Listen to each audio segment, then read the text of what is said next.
Everyone, Jag Taggart 93 here with a fun one today. This one's called Gamma Station by Wesley Beast Werner. Came out in July 2019, and the story with this one is, quote, "A bad feeling runs down your spine as you scale over the perimeter wall, entering the base. Nobody answered the doorbell. Okay. And the comms are down too. You were hoping the base partially survived the demon onslaught, hoping for a bunk bed and a hot meal. You prepare to make your way onto each of the 3 underground structures. Demons beware. Hot lead is the only meal you bastards are going to get." Alright, so it looks like it's another day, another dollar, another UAC base in peril. So yeah, what else is new? Still, as always, I appreciate the flavor text. And you indeed start this map just as the reading file states, scaling over and down a perimeter wall outside. The progression to this one is pretty standard. It's key, door, exit, you know the drill. The theme too isn't really anything special or different. Although I thought the first switch was placed in a kinda odd area. It's near the red door. I also didn't really like how often enemies will teleport in, especially with how much movement there is to the architecture of this map. I feel that the author could have taken better advantage of the dynamic, moving architecture of this map to cause demon ambushes that feel much more organic, if you know what I mean. Still, I highly recommend this one for some of the unique tricks here, as well as the very tight item placement. Now, at the start of the map, you'll notice an overflowing grate of toxic waste that, I was surprised to see, gradually fills the hub area as you progress.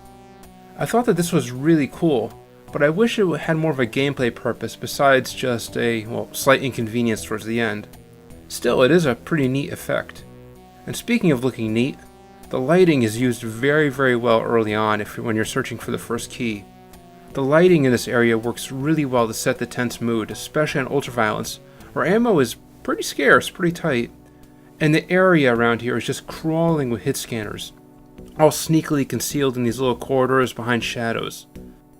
By the way, the real attraction here, in my opinion, is the item placement.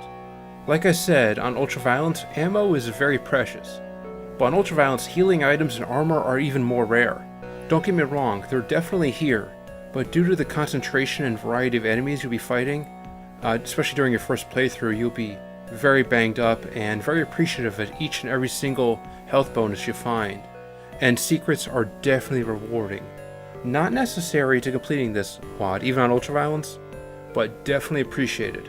And really, ultraviolence is very nicely balanced overall and a very challenging experience.